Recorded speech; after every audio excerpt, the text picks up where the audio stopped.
Lawrence Livermore National Laboratory, 50 miles east of San Francisco, California. This is one of the premier weapons research facilities in the U.S. Over the past 50 years, scientists here have developed some of the most lethal weapons known to man. From the Atlas Titan intercontinental ballistic missile to the Tomahawk cruise missile. But today, inside a special division of the lab known as the National Ignition Facility, scientists are developing one of the most challenging experimental systems ever created. The world's most powerful laser. Scientists have been working on this top-secret project since 1974. The goal: create a laser that produces energy levels that rival the power of a nuclear bomb.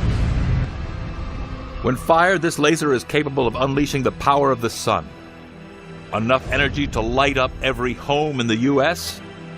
or wipe out mankind. How did they create a laser with such devastating force?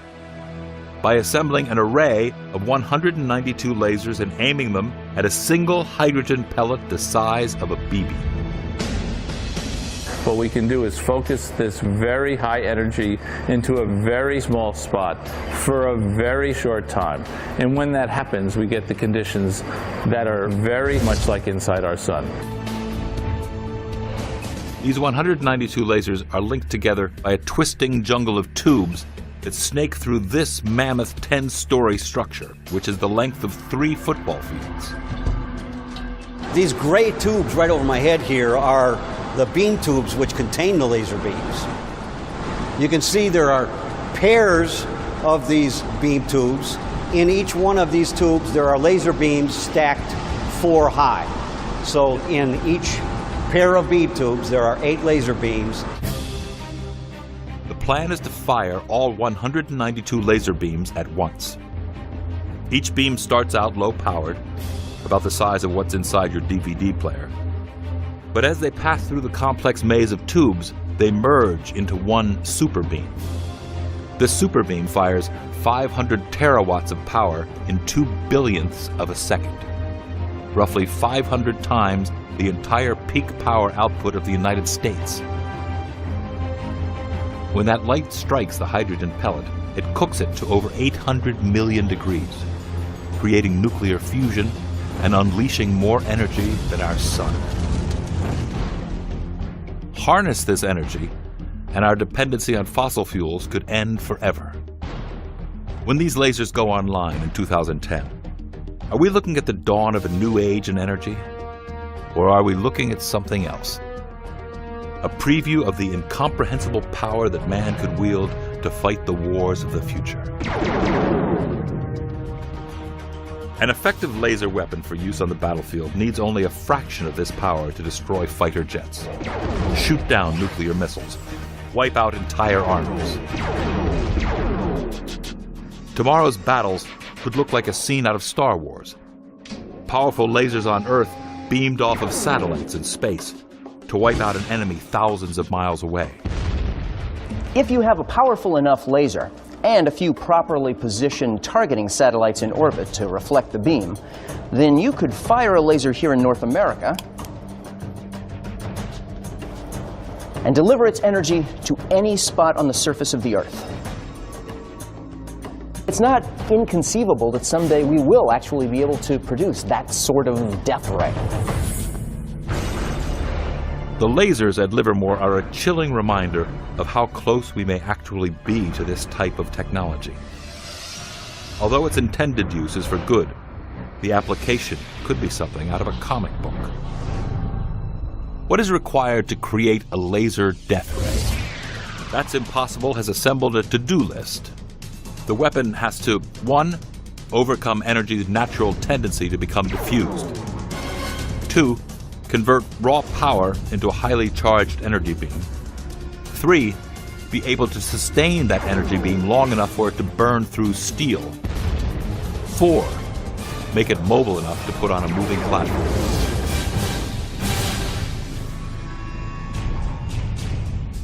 Laser weapons and death rays sprung from the imagination of science fiction writers.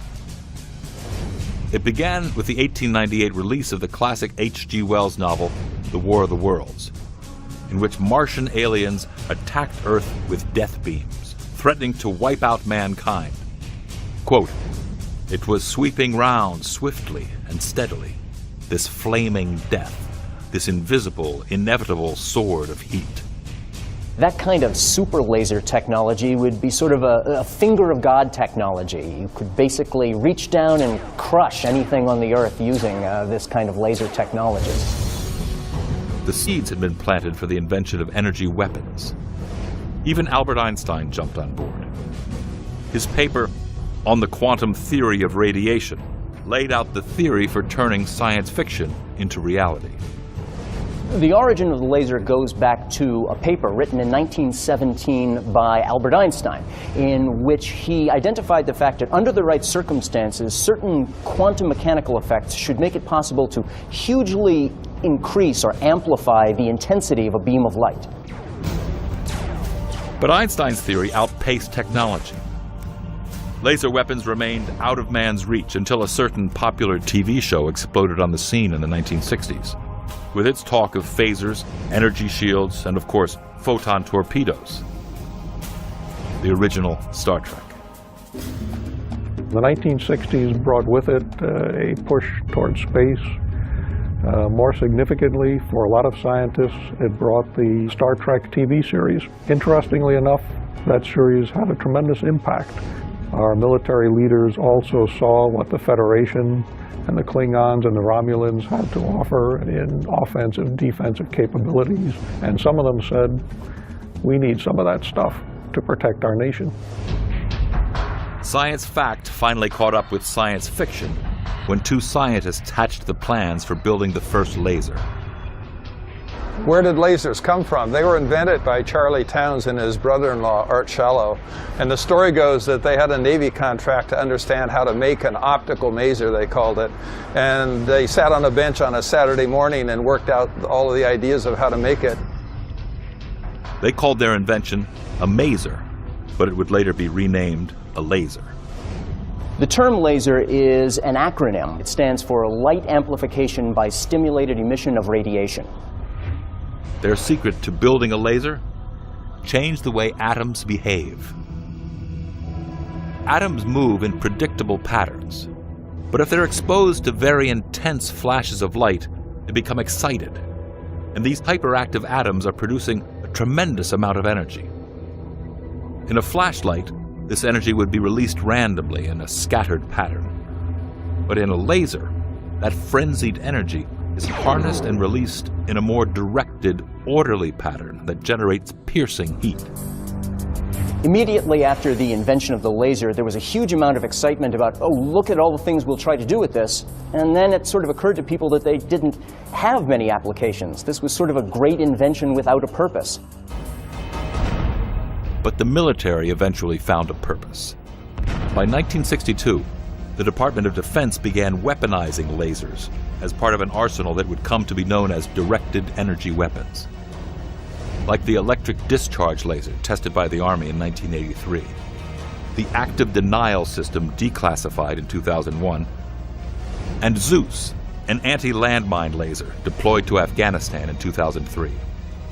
The military values the idea of directed energy weapons for a lot of different reasons. One is that they can be extremely accurate. They also potentially give you ways of being able to attack your enemy from a great safe distance without having to, say, put any of your own troops at risk. Silent, fast as the speed of light, and deadly accurate. The perfect weapon system. But could it be built? The Army's White Sands Missile Range, New Mexico, the year 2000. After years of development, the Army is preparing to test a revolutionary weapon, the Tactical High-Energy Laser, also known as THEL. The THEL has undergone firing tests to measure its range and accuracy. But this will be the first attempt ever to shoot a live rocket out of the sky. The Pentagon wants this weapon deployed by 2015. This is a critical test to determine if they're on track to meet that goal. The first of its kind, it has the power to shoot down most anything that flies, from cruise missiles to unmanned aerial vehicles, even planes. It has a range of approximately 6 miles. But could it work in an actual field test?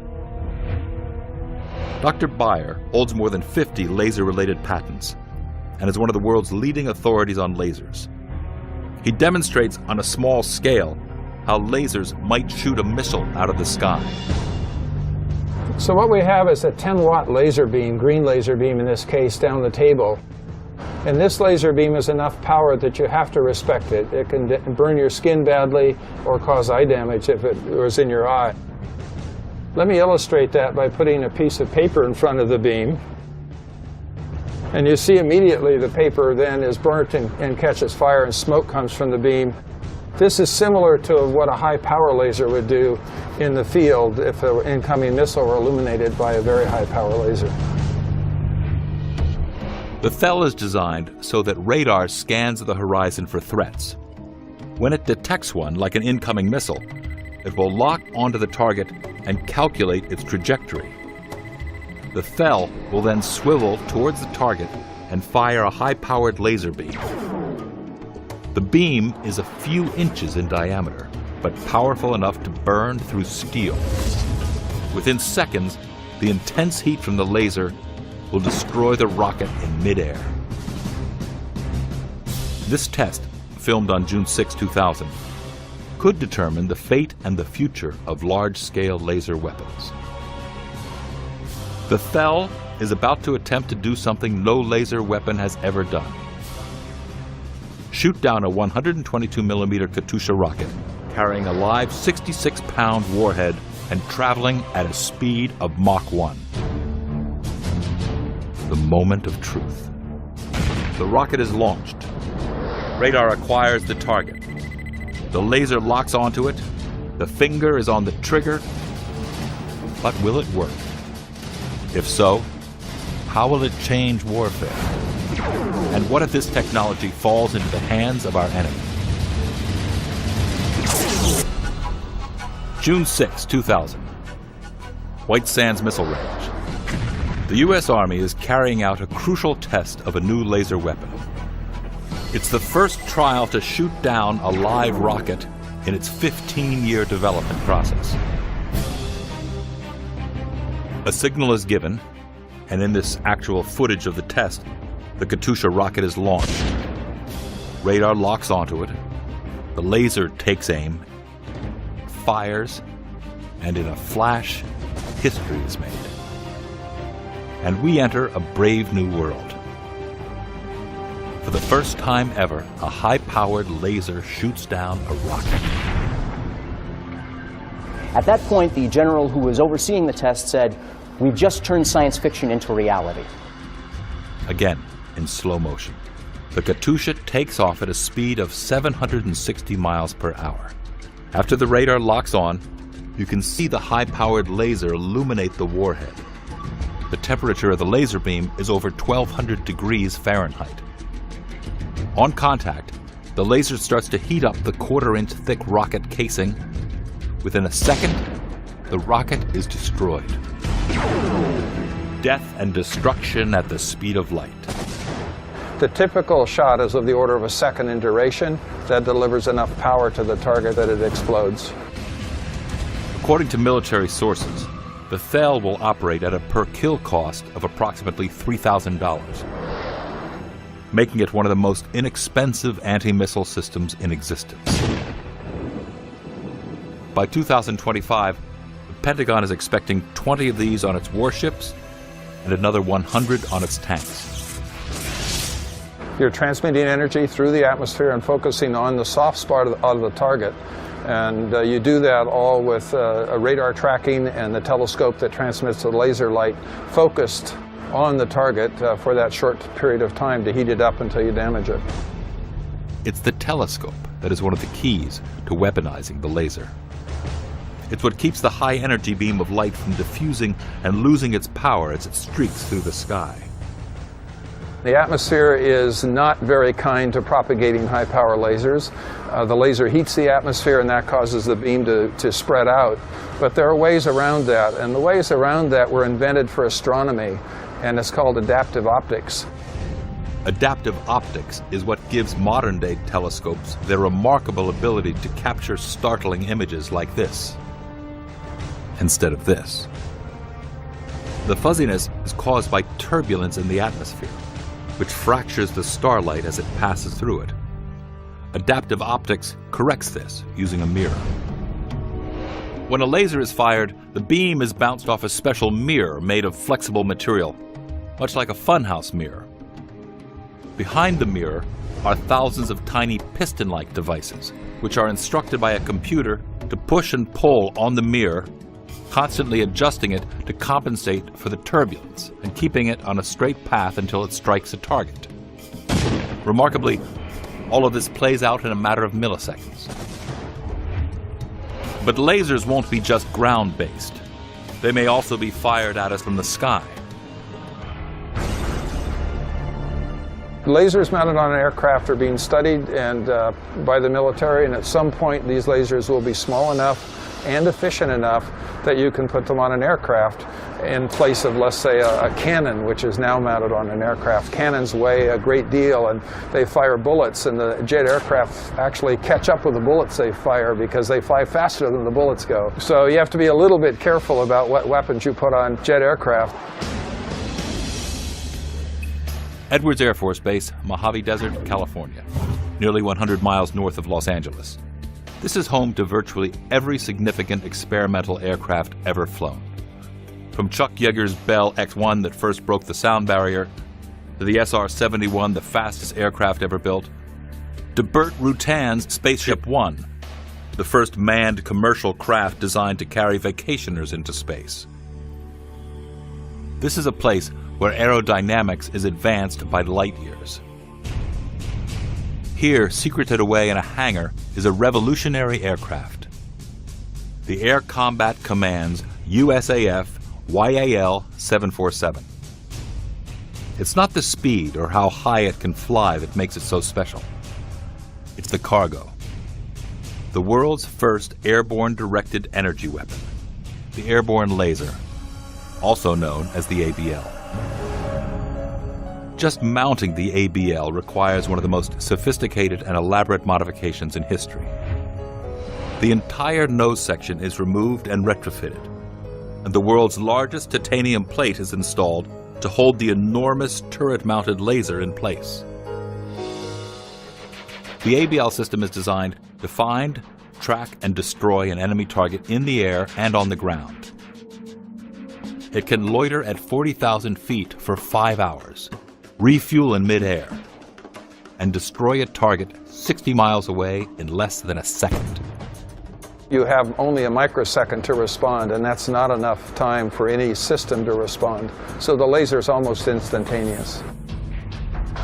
Aircraft don't fight each other at close range by dogfights anymore. That's because they fly with missiles, and the missiles today have a range of like 20 kilometers plus. So if you detect a not friendly aircraft that you wish to attack, you'll do so by radar, and you'll attack that when it's still well outside what I would call the range of old-fashioned cannons on aircraft. So we don't see dogfights close in now. What we see is missiles that are launched and go a distance. The laser itself has a speed of Mach 300,000, so it's 300,000 times faster than if I launch a missile from an aircraft. So in the future, it will not be aircraft in a dogfight. It will be aircraft at a distance being brought down by laser beams. The Airborne Laser Project was launched in 1996 at a cost of over $1.5 billion. The weapon is projected to be combat-ready by 2015. There's also the fear that it could trigger a super high-tech arms race. Today, with lasers installed in virtually everything we use, from computers to CD players to video game systems, how long until our enemies have access to cheap, high-powered laser weapons? In the era of energy weapons, we're almost certainly going to see exactly the same kind of arms race that we've seen with nuclear weapons and with other kind of weapons before them. The fact is that if the United States develops powerful lasers, other nations will develop powerful lasers. And as their lasers get more powerful, our lasers will have to get more powerful. If there is an arms race, can that same technology also be scaled down to the size of handheld weapons? the type of ray guns once envisioned by Flash Gordon, or the blaster pistols and rifles used in Star Wars.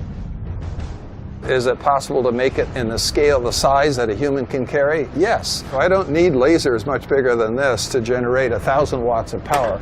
And 1,000 watts of power is enough to do real harm to a human being.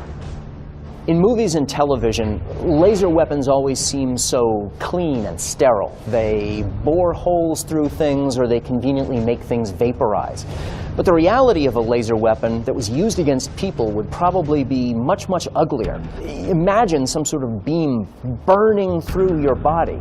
Lasers could be horrific and scarring and horrifying weapons. And it's not the only sci-fi weapon within reach.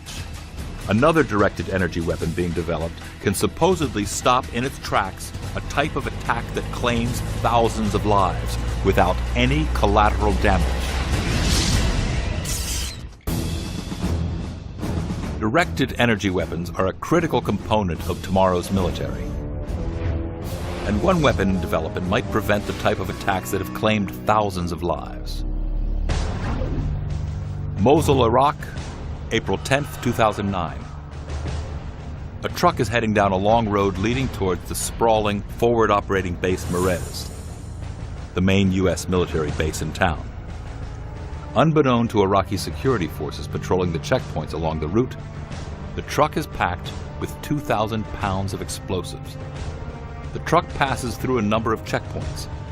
Then, as it approaches the final checkpoint, it picks up speed and barrels through it. Iraqi forces open fire on the truck, but the driver keeps going. Just outside the main entrance of the base, the driver detonates the explosives. The blast kills 5 American soldiers, 2 Iraqi security personnel, and injures 70. Lethal force didn't work. The suicide bomber was still able to carry out his mission. Stopping these types of attacks without using lethal force is something innovator and entrepreneur Pete Bitar is working on. He's developed an invention called the Zapper, a directed energy weapon for paralyzing ground vehicles. It's easy to create weapons that kill. It's also easy to create weapons that project energy, but finding one that has an effect without killing is also very difficult. We thought maybe this was time to create systems that stop without having to kill and eliminate collateral damage that way.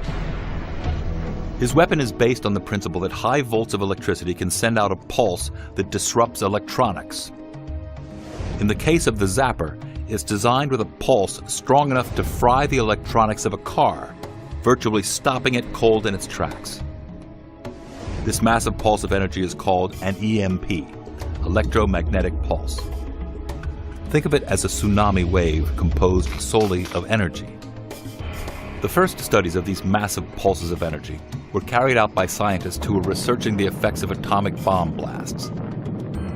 The familiar flash of light of an A-bomb is only part of the massive energy being released.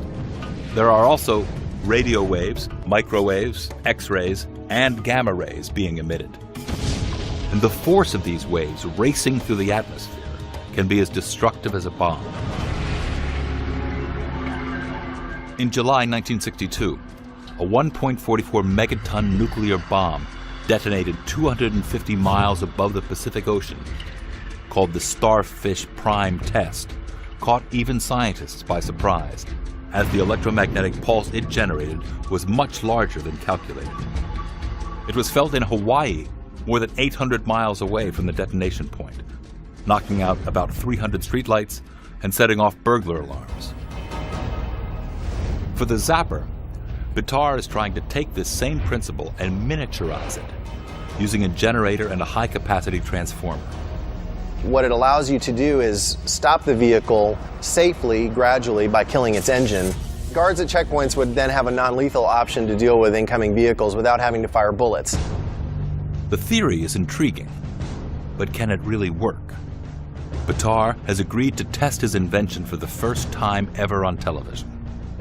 The plan is to drive an SUV into 175,000 volts of electricity, short-circuiting the engine and bringing the vehicle to a dead stop. he and his crew arrive at the Anderson Municipal Airport in rural Indiana and start setting up the experiment.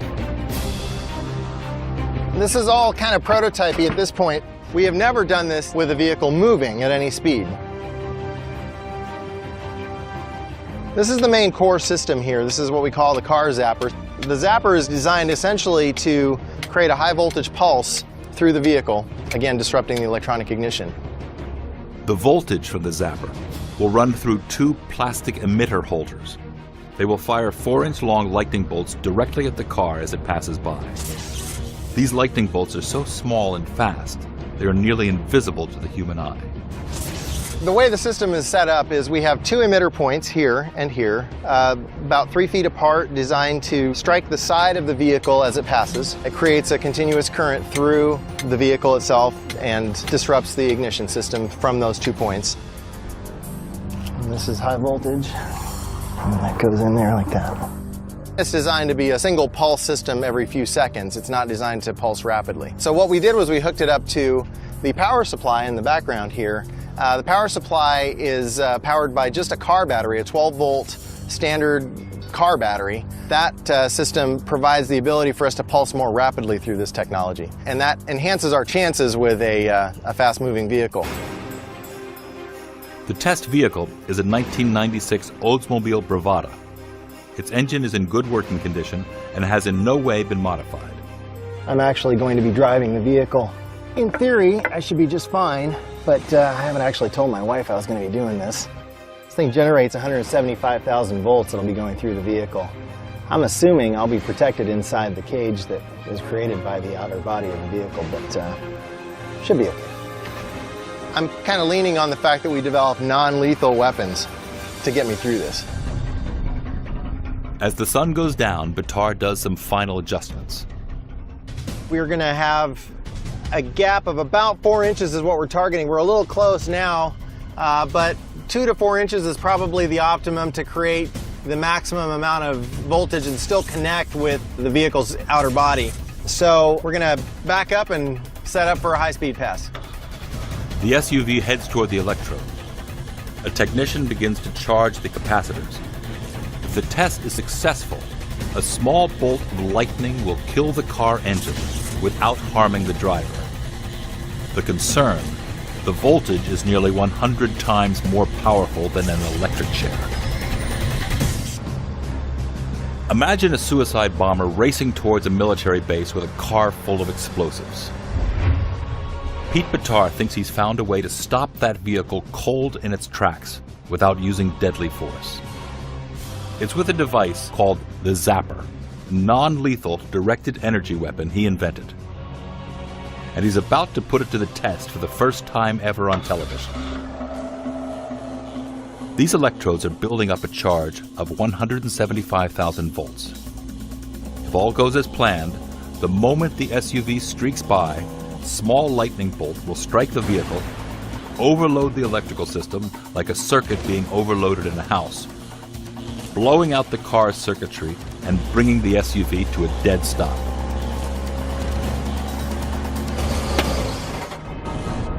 Zap on, zap off.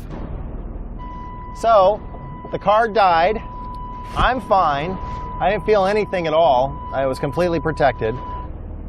I see the future of this type of system as being more portable, more capable, and more controllable, and be able to fit in your pocket or maybe even built into your cell phone. Lasers and electricity aren't the only energy that can be weaponized. There is another.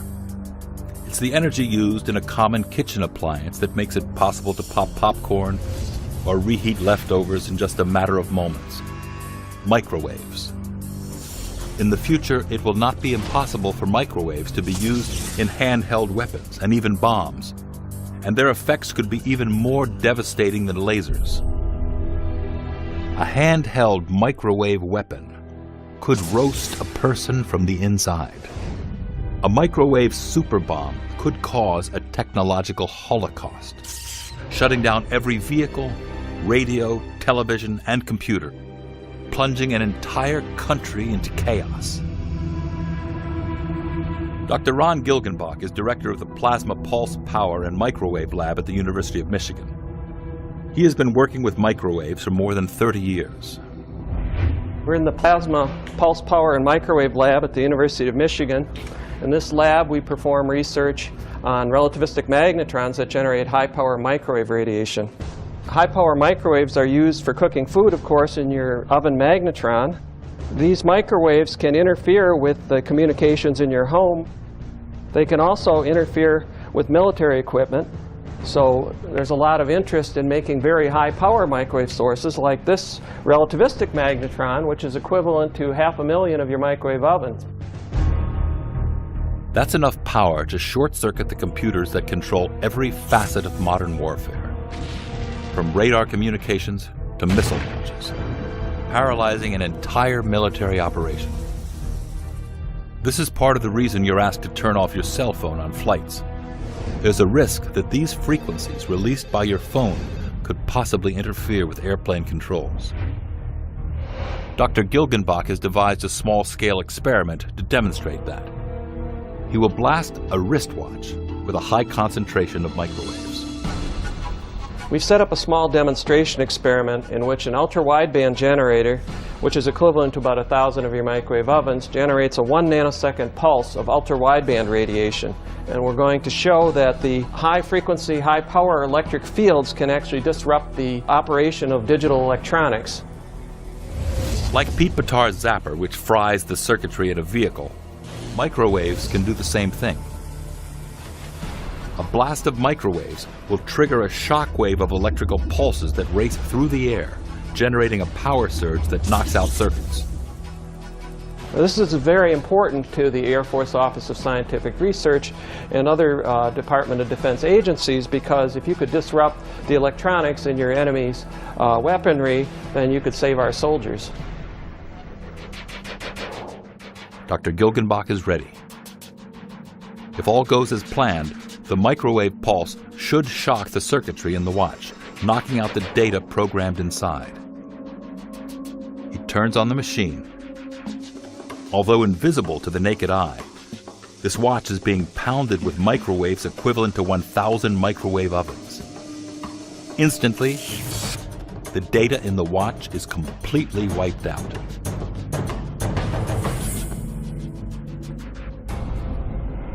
Now imagine the damage that could result from a microwave blast 1,000 times more powerful being detonated over the US. In a flash, every piece of electronics in the country would shut down. It would be like taking the country and transporting it back in time to the 1800s. The results would be devastating. As our electronics become more sophisticated, they also become more vulnerable to just this type of attack. And the military is developing a weapon that can do it. It's called an electromagnetic bomb, or E-bomb. A kind of weapon that is in development that would be devastating in ways that we're not accustomed to seeing is one based around the idea of an electromagnetic pulse. This could be, for example, some sort of bomb that was set off in the atmosphere over a city, and it would generate a very powerful EMF pulse that would cover the city and short out every piece of electrical equipment there.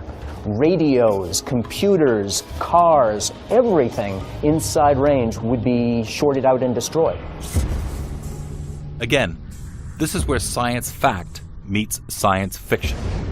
This is a storyline seen in everything from comic books to cartoons to major Hollywood films, which might show up on the battlefield within the next 20 years. There's a lot of interest in the DoD these days. They are tremendously interested in seeing one of these devices be packaged in a mobile platform, whether it could be a cruise missile or some other platform. And this device can then go flying around and could affect the electronics of your enemy, but without any collateral damage. Technically, that kind of EMF bomb is one that's non-lethal. After all, it's not directly killing anybody. But of course, there would be a lot of fatalities that would result if that happened inside any kind of settled area. People who were in cars would lose control over their cars. Not to mention the anarchy that would suddenly break out. Like lasers and death rays, an E-bomb can strike with deadly accuracy. The thing about this kind of EMF weapon is that it scales very, very easily. Yes, you could use something that would be like a bomb and set it off over a city in order to try to take out an entire city, but you could do much smaller sorts of devices that would have a much more limited range. So you could take out a particular neighborhood. You could set off something like this down in Wall Street in the interest of trying to knock out the stock exchanges. The war of the future is looking more and more like a scene from a science fiction movie. And perhaps our only protection from annihilation might also be from science fiction. In a wall of energy known as a force field.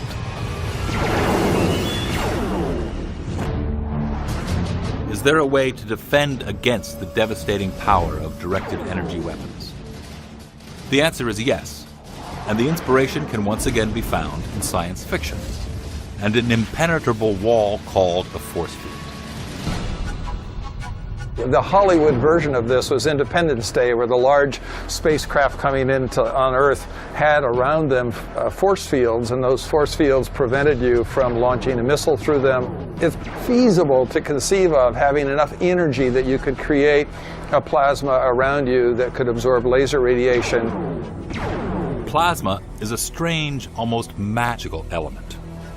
It's the fourth state of matter, along with solid, liquid, and gas. A lot of fascinating research these days is going on in the area of plasma research. Plasma is a type of matter that consists of a highly ionized gas. It's literally the stuff that stars are made of. Plasma is the light energy seen in the stars and the Milky Way. The biggest piece of plasma you see every day is the sun. What makes plasma so effective as a force field is that it's composed of a swirling mass of very excited atoms that act like tornadoes, fracturing and ripping apart energy waves that try to pierce it. The U.S. Air Force understands plasma's potential, and since 1996 they have funded the work of Dr. Munir Lourousi, a pioneer in the field of plasma. Working at his lab at Old Dominion University in Norfolk, Virginia, Dr. Lourousi will demonstrate plasma's power using a device he invented called the plasma pencil. It emits a small burst of plasma that can instantly kill germs. By aiming the plasma plume on my finger here, what I'm practically doing is blasting away any bacteria that could be on there, but it's not affecting my finger in any way. It's able to kill bacteria, but not human cells. The military is already looking at putting plasma force fields on fighter jets as the next generation of stealth technology. The idea: take something like the plasma pencil, scale it up, and mount it on different positions around a jet. The plasma emitted from the device would create a force field, shielding the jet from the probing attention of ground-based radar. Radar works by bouncing electromagnetic waves off an object. A plasma field would shred these waves, making the jet undetectable. Dr. Lourousi's studies focus on what's called cold plasma, because they can be created in room temperature environments. It's the type of plasma witnessed in the glow of a neon sign, or in the image from a plasma TV. Although he's developed the plasma pencil for non-military applications, he sees how cold plasmas could someday defend against certain types of directed energy weapons. We know that plasma can absorb radiation, can reflect radiation. We know, for example, for microwaves, it can do that. But radiation comes in all frequencies and all energies, and we cannot just say general statement that it can absorb all kind of energy, all kind of radiation, though. But the goal is to develop force fields that can defend against everything, from death rays to nuclear missiles. And the solution might be in hot plasmas, the type seen in lightning and the sun. If it's very hot plasma, it could evaporate or deflect physical objects. A hot plasma force field would instantly vaporize any weapon hurled at it. It would be the ultimate game changer in war. But can it be built? Scientists at the U.S. Department of Energy's Brookhaven National Laboratory have created the world's first hot plasma force field. It's called a plasma window. 3 feet high and less than 1 foot in diameter, the temperature of this miniature force field is 21,632 degrees Fahrenheit, about 300 times hotter than the air at room temperature. The challenge is how to supersize a plasma window into a force field that can shield tanks, missile silos, even entire cities without reducing them to cinders. It's a very expensive thing to do, so it's not in the near term, but it's not physically impossible.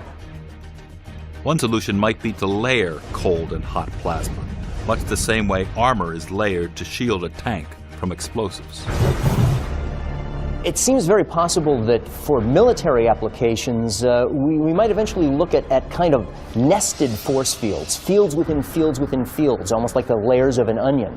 One layer might be able to protect against laser attack. Another one might be able to protect against some sort of biological weapons. And some other one might be able to protect against a kind of electromagnetic pulse. But is the government really staking our military superiority on going into battle armed with force fields, ray guns, and death beams, rather than bullets and missiles?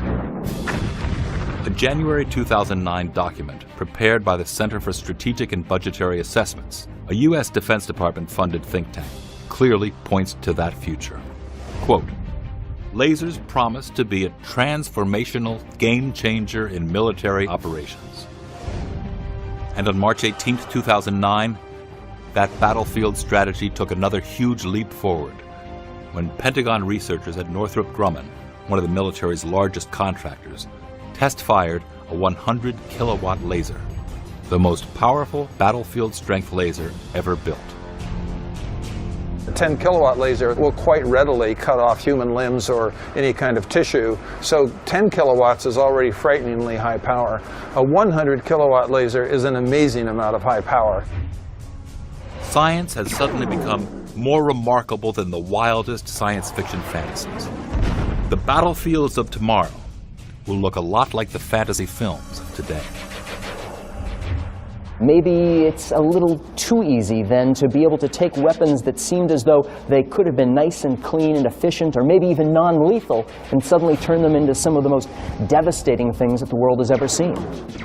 I believe that the potential for the future to include things like what we have become accustomed to seeing in science fiction is very possible. We foresee the potential for handheld portable laser weapons and other directed energy to take the place of bullet-wielding weapons probably within our lifetime. You have to assume that this sort of technology is going to keep on growing and expanding, and that the achievements of laser and directed energy weapons in the future are going to be even more awesome.